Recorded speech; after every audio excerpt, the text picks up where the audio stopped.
Comme tout cela est émouvant. Madame la directrice générale de l'UNESCO,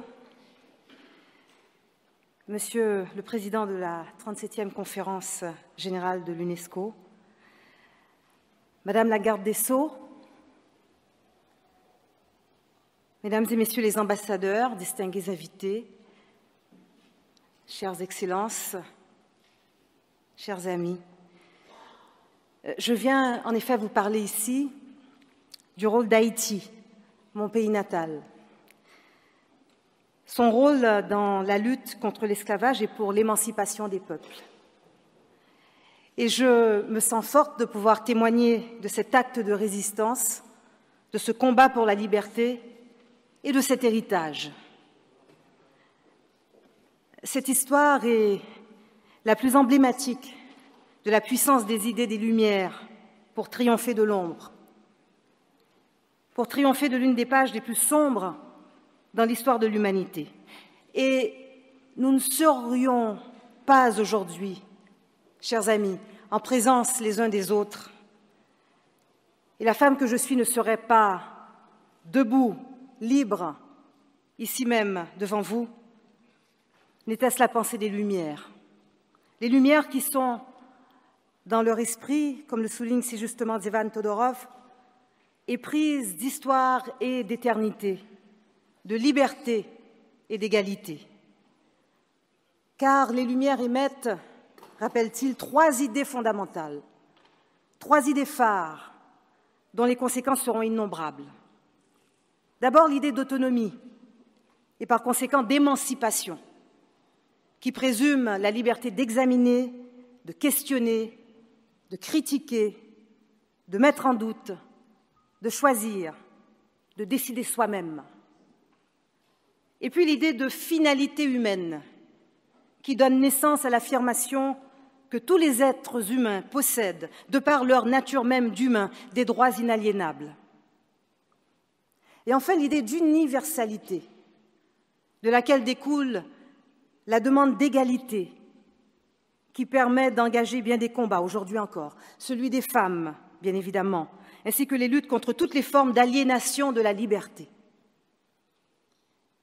Des Lumières jailliront donc ces 3 mots, liberté, égalité, fraternité, qui se sont répandus pour allumer le feu de tous les rêves d'une humanité à inventer, pas seulement sur cette terre ou sur ce continent. Je sais ce que ce rêve, ce que ce combat d'émancipation a su réveiller chez mes propres ancêtres, qui, par milliers, ont été dépossédés de tout, de leur nom, de leur langue, de leur culture, de leur lieu, de leur dignité, de leur humanité, capturés pour être vendus comme des bêtes de somme et réduits à l'esclavage. Pour eux, ces mots sublimes, liberté, égalité, fraternité, ont signifié la possibilité de renaître à eux-mêmes. Ces mots, mes ancêtres les ont reconnus dans leur chair. Ils se les sont appropriés, comme on s'empare d'un butin, d'un dû, d'un trésor à partager. Liberté, égalité, fraternité. Pour nous aussi les nègres, qui n'étions pas invités au banquet révolutionnaire, de l'autre côté de l'océan maudit, ni à manger de ce pain-là. Liberté, égalité, fraternité, 3 mots, blason d'un combat. Un combat éprouvant, oui, jusqu'au sang, mais jamais, jamais comme la morsure du fouet. Jamais comme la morsure de l'humiliation, du viol, de la dépossession et du racisme. Jamais comme les 350 ans de traite infâme et inhumaine.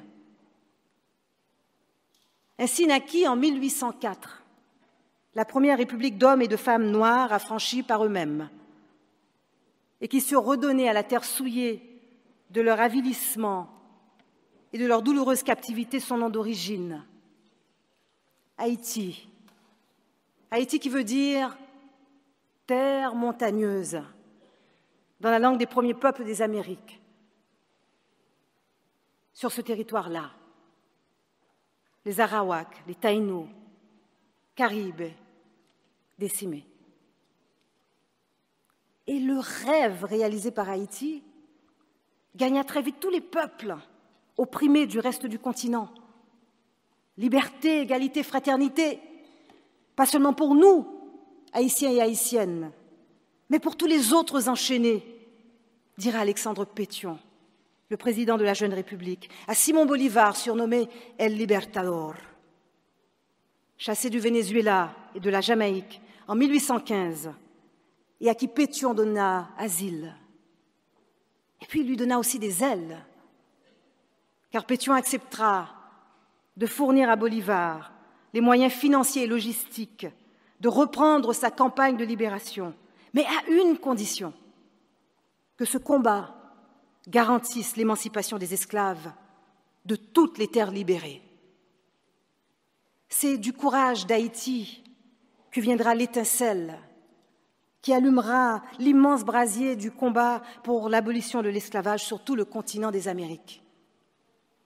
Ainsi naquirent les nouvelles républiques des Amériques latines, de l'exploit, de la vision victorieuse et des ressources de la petite République d'Haïti, qui le paya fort cher.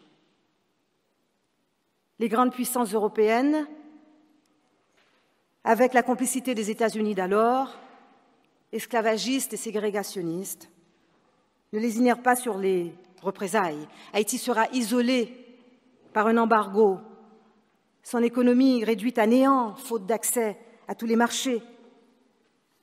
La jeune nation sera marquée au fer rouge et condamnée à ne pas s'en sortir.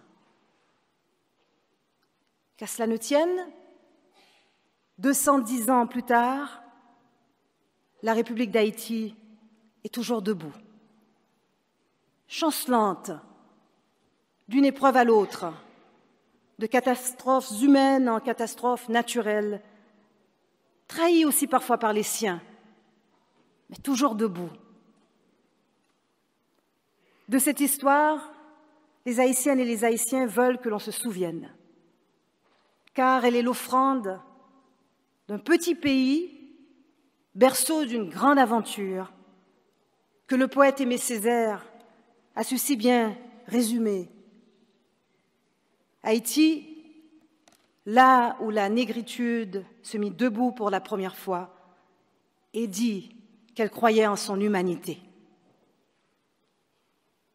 En 1993, oui, sur proposition d'Haïti et des pays africains de l'UNESCO, le projet de la route de l'esclave fut adopté par la Conférence générale de l'UNESCO à sa 27e session et fut lancé en septembre 1994 à Ouida.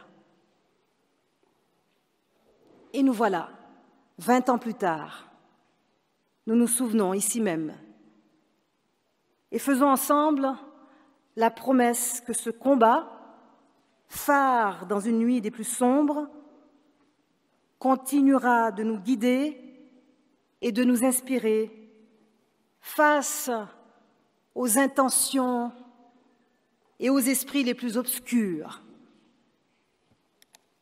Nous voilà ici ensemble.